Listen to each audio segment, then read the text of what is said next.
Bienvenidas y bienvenidos. Hoy vamos a hacer una exploración bastante detallada de un informe de Morgan Stanley. Es un análisis de acciones nuevito del 20 de agosto de 2025 sobre CAP S.A., una empresa chilena clave. Y bueno, la idea es meternos a fondo, sacar las ideas principales, entender qué piensa este banco de inversión sobre la compañía. Exacto. Vamos a ver sus números, sus pronósticos actualizados, la lógica detrás de su recomendación, lo que llaman la tesis de inversión. Y también, claro, qué factores creen ellos que van a mover la aguja para CAP en el futuro. Es como una mirada por dentro a cómo analizan en el sector minero y de metales. Perfecto. Sí, porque estos informes, a veces son un ladrillo, ¿no? Llenos de números, de proyecciones, así que vamos a tratar de desmenuzarlo. ¿Por dónde arrancamos? Quizás por la conclusión, lo más directo. ¿Qué dice Morgan Stanley ahora sobre CAP? De subponderar, o sea, underweight. Y muy importante, recortaron el precio objetivo, el precio que esperan para la acción más adelante. Un recorte. ¿De cuánto fue ese recorte y qué significa en la práctica? Lo bajaron de 4.500 pesos chilenos a 4.100 pesos chilenos por acción. Esto es para un horizonte de 12 a 18 meses, o sea, mirando a mediados de 2026 más o menos. Y bueno, si piensas que la acción cerró a 4.814 el día del informe, ese objetivo de 4.100 implica que ellos ven una posible caída. Una caída. Casi del 15%, ¿no? Sí, un 14.8% para ser exactos. Es una señal de cautela bastante clara. Ok, un 15% abajo no es poca cosa. Y dicen que esto es post-resultados del segundo trimestre de 2025. ¿Qué fue lo que cambió en sus números, en sus estimaciones, para que hicieran este ajuste? Correcto. Actualizaron todo el modelo financiero después de ver esos resultados. Y ahí es donde se ve el porqué del recorte, sobre todo a corto plazo. Por ejemplo, el EBITDA, que mide la rentabilidad operativa. Para el tercer trimestre de 2025, curiosamente, lo suben un poquito, un 4.4% a $150 millones. Interesante. Un pequeño ajuste al alza para el trimestre, pero eso no explica la baja del precio objetivo, me imagino. No, para nada. La foto cambia mucho cuando miras el año completo, 2025. Para todo el año, ahora esperan un EBITDA de $513 millones, y eso sí es un recorte fuerte. Es un 15.7% menos de lo que estimaban antes para 2025. Ahí está el ajuste grande. Claro. Para 2026 y 2027 los cambios son mínimos, 1 o 2% para abajo. Incluso ajustan 2028 un 4% menos.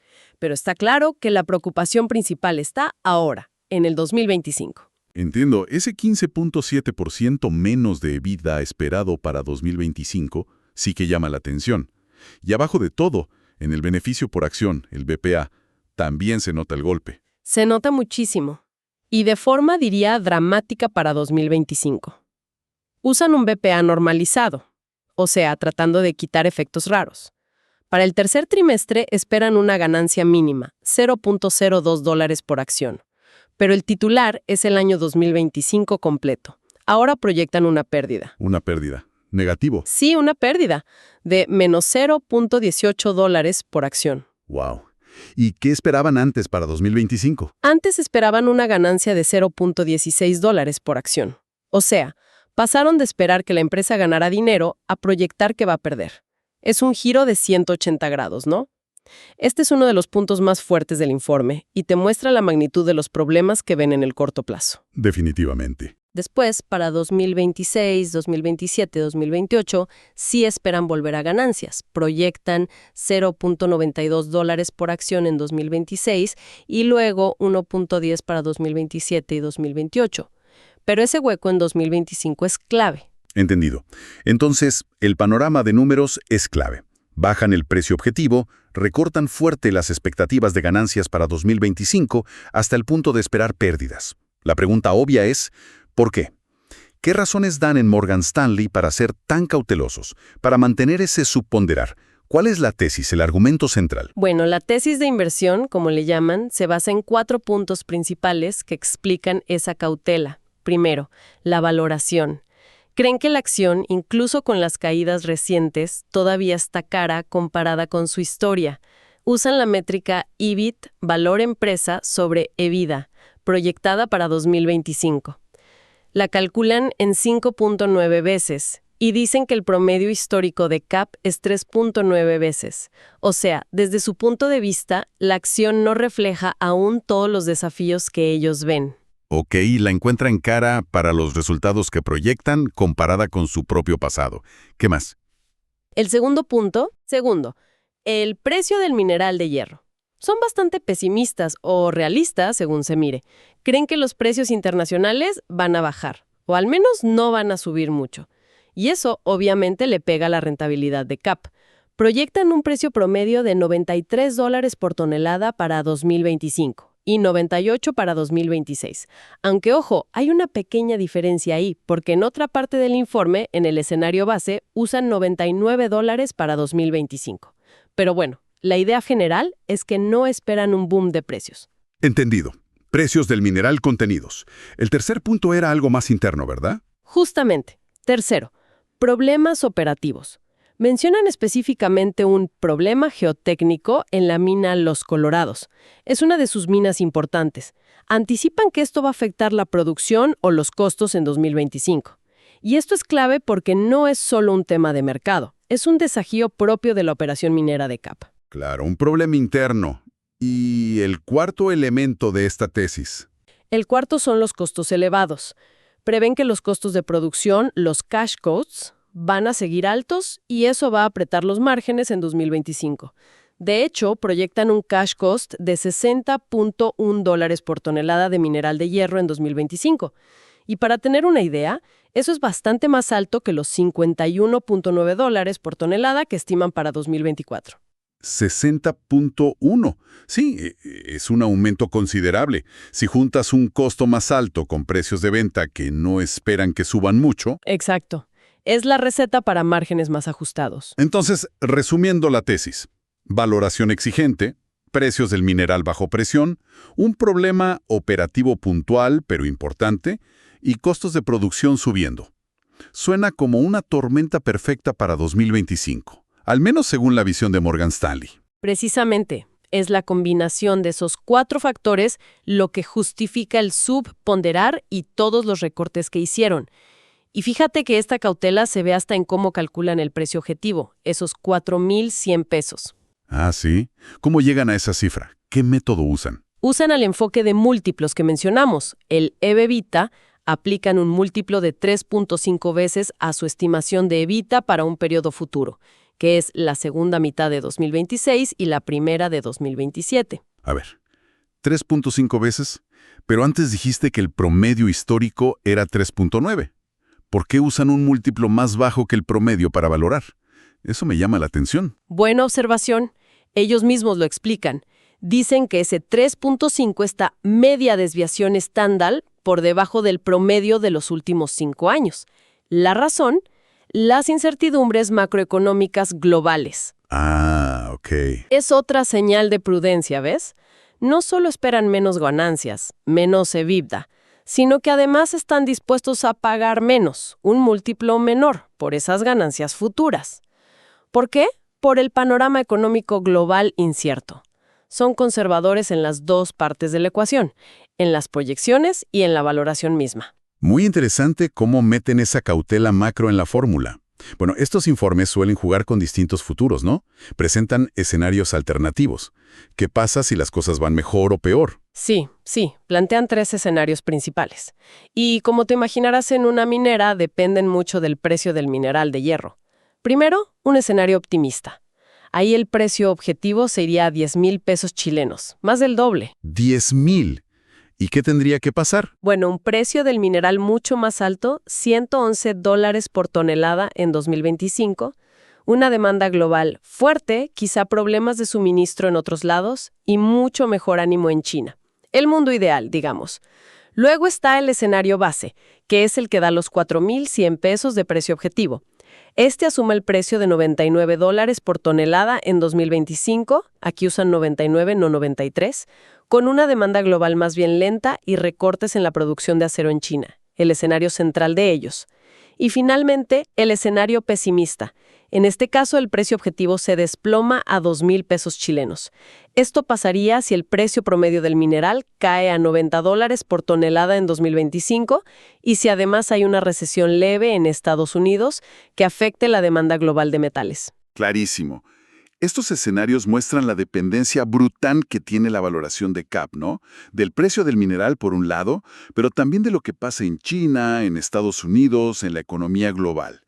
Ahora, más allá de estos grandes escenarios, el informe señala riesgos más puntuales, cosas que podrían desviar a la acción del camino base, para bien o para mal. Sí, totalmente.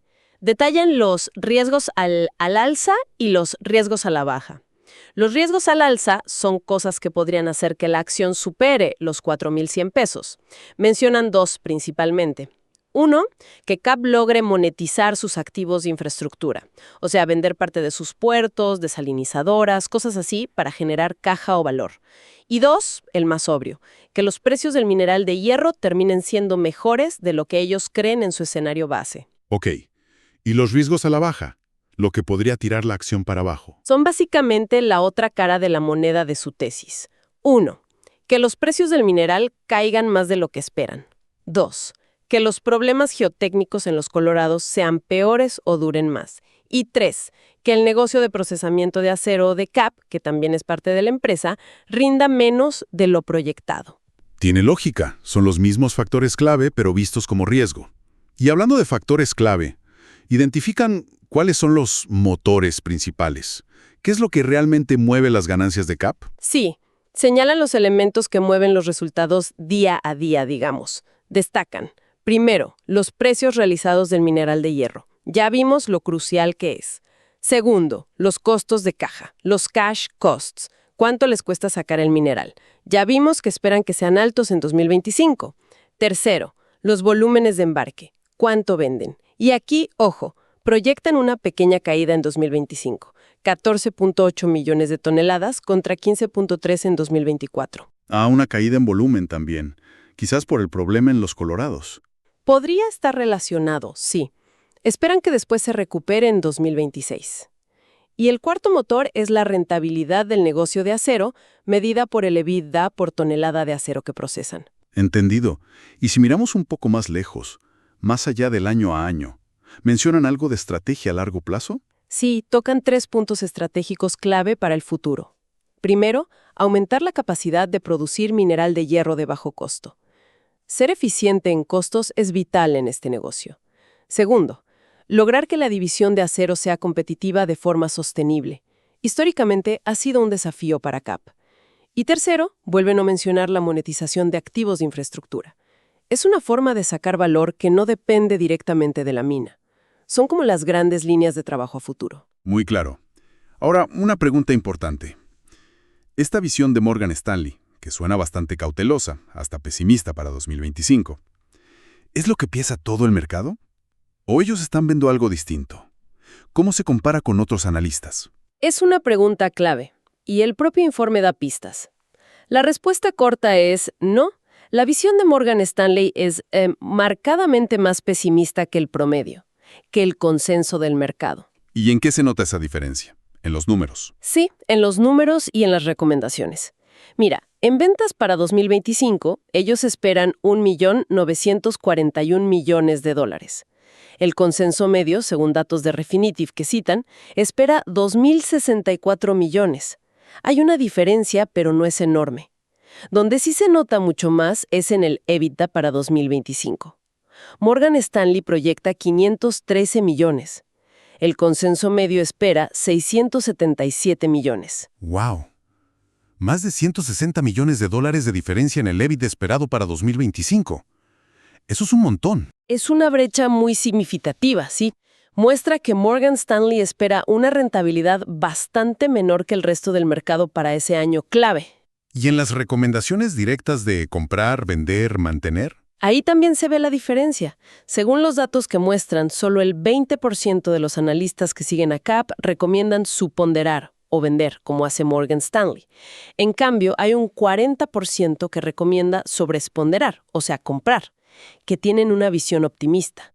Y el otro 40% está en igual ponderación, o mantener, una postura neutral. Así que sí, Morgan Stanley está claramente en la vereda más cauta, más pesimista, del espectro de analistas en este momento. Eso es súper relevante para poner el informe en perspectiva. No es la opinión mayoritaria.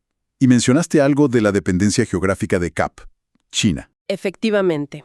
El informe recalca que entre el 50% y el 60% de los ingresos de CATIB vienen de China continental. Y esto no es un dato menor, para nada. Subrayan la enorme exposición que tiene la compañía a lo que pasa en la economía china. Ya vimos que China era clave en los escenarios optimista y base de Morgan Stanley. Cualquier cosa que pase allá, una desaceleración, un cambio de política, le pega directo y fuerte a CATIB. Bien. Creo que tenemos una imagen bastante completa ahora. Si tuviéramos que resumir la esencia de este análisis de Morgan Stanley sobre CATIB, ¿qué diríamos? Yo diría que es una evaluación con mucha cautela, sobre todo mirando al 2025. Han bajado el precio objetivo, han recortado fuerte las ganancias esperadas, hasta el punto de proyectar pérdidas para ese año. Y todo esto por una mezcla de factores. Valoración que ven alta, precios del mineral que no esperan que ayuden, un problema operativo puntual en los Colorados y costos de producción que sigan subiendo. Y además, usan una metodología de valoración también conservadora, ¿no? Con un múltiplo más bajo por la incertidumbre general. Destacan mucho la sensibilidad de CAP al precio del mineral y a la economía global, sobre todo China. Exactamente. Reconocen que a largo plazo puede haber cosas positivas como mejoras operativas o venta de activos, pero hoy por hoy en su balanza pesan más los riesgos y los desafíos de corto y mediano plazo. Eso los deja en una posición más pesimista que el consenso. Y no hay que olvidar el contexto. El informe dice que CAP ya tuvo una pérdida neta importante en 2024 y ahora proyectan otra para 2025. Recién en 2026 esperan que vuelva a la rentabilidad. Entonces, ¿qué nos llevamos de esto? Para quien sigue a CAP o al sector minero en general, este informe es una pieza relevante. Ofrece una visión muy detallada, muy argumentada, aunque sea más pesimista que el promedio, sobre los vientos en contra que ve uno de los grandes bancos de inversión para esta compañía. Es una perspectiva para tener muy en cuenta. Sin duda. Y quizás deja una pregunta interesante picando, ¿no? Una que va un poco más allá de los números de este informe.